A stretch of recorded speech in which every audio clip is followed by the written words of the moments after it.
Welcome, Lightkeepers. Today I will tell you the story of the Seer of Possibilities. Make sure to watch till the end to know the lesson of this story. Let's get started. It started with a simple email. Michael was just an ordinary guy, living an ordinary life, until that day. As he sat at his desk, scrolling through the usual flood of spam and work emails, one subject line grabbed his attention. "I can change your life. Watch this video." Curious, he clicked the link. The video was grainy, showing a shadowy figure in a dimly lit room. The figure spoke in a raspy, distorted voice. "I am the Seer of Possibilities. I know the choices you will make, the paths you will take, and the outcomes of your decisions. I can show you the consequences of your actions before you even take them." Michael was skeptical, but intrigued. The seer explained that with his guidance, Michael could avoid misfortune and ensure his success. All he needed to do was follow the seer's instructions, delivered through emails, just before crucial decisions. Before we move on, don't forget to click like, subscribe, and ring the notification bell for more videos like this, and comment your suggestion for the next video. The first email arrived the next day. "Do not take the highway to work today," it read. Michael hesitated, but decided to follow the advice. Later, he discovered there had been a massive accident on the highway, causing a major traffic jam. He arrived at work on time, unscathed. As days turned into weeks, the emails kept coming. Each one contained advice that seemingly improved his life. "Avoid the coffee shop today," one read. Michael obeyed and later learned it had been robbed. "Invest in this stock," another advised. He did, and the stock soared. The Seer of Possibilities seemed to know everything. Michael's skepticism faded, replaced by a growing dependence on these mysterious messages. One evening, an email arrived with an unusual request. "Do not attend your friend's party tonight." Michael frowned. It was his best friend's birthday, and he had been looking forward to it. But the seer's guidance had never steered him wrong. Reluctantly, he stayed home. The next morning, he received a frantic call. The party had ended in tragedy. A fire had broken out, and several guests were injured. Michael felt a mix of relief and unease.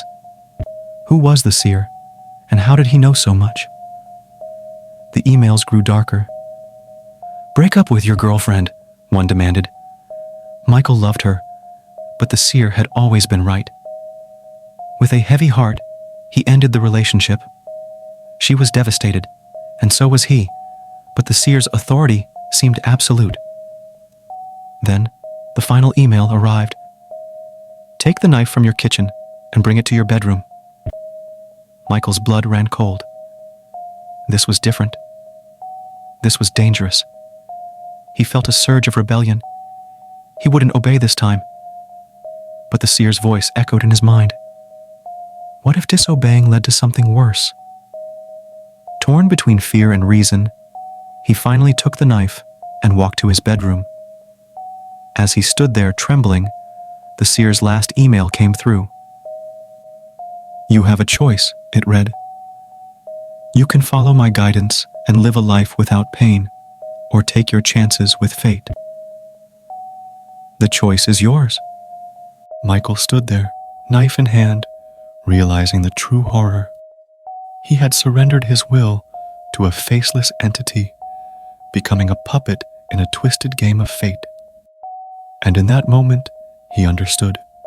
The greatest terror lies not in the unknown, but in losing the power to choose. Shaking, he dropped the knife and sat on the edge of the bed, staring at the computer screen. He had to regain control of his life. He decided to confront the seer, to uncover the truth behind these emails. The next day, he did something he hadn't done in weeks. He ignored the email. "Do not go to the park," it said. But Michael went anyway. He spent the day there, feeling a strange mix of fear and freedom. Nothing happened. No disaster, no tragedy. That evening, he received another email. "You defied me. This is your last warning. Follow my instructions or face the consequences."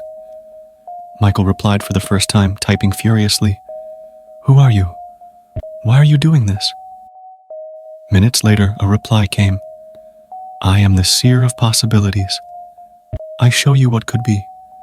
Defy me again, and you'll face what will be." Determined to break free, Michael began to investigate. He traced the emails back to an encrypted server.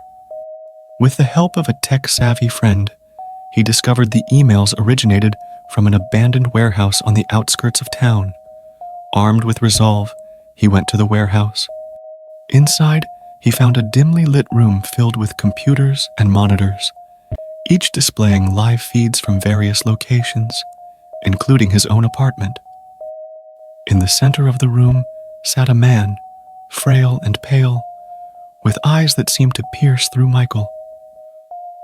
"I am the seer," he said softly. "I used to be like you, searching for meaning, until I found the power to see all possibilities. I wanted to help you, to guide you." "But you've been controlling me," Michael retorted. "You've taken away my choices." The seer smiled sadly. "I wanted to save you from pain, but I see now that the cost was too high." "You've made your choice, Michael. You are free." Michael walked out of the warehouse, feeling the weight lift off his shoulders. He knew the path ahead wouldn't be easy, but it would be his own. And as he stepped into the sunlight, he vowed never to surrender his free will again. Thank you for joining me tonight. Remember, sometimes the greatest horrors are the ones we invite into our lives. Until next time, stay vigilant and beware of the seer of possibilities. Sweet dreams.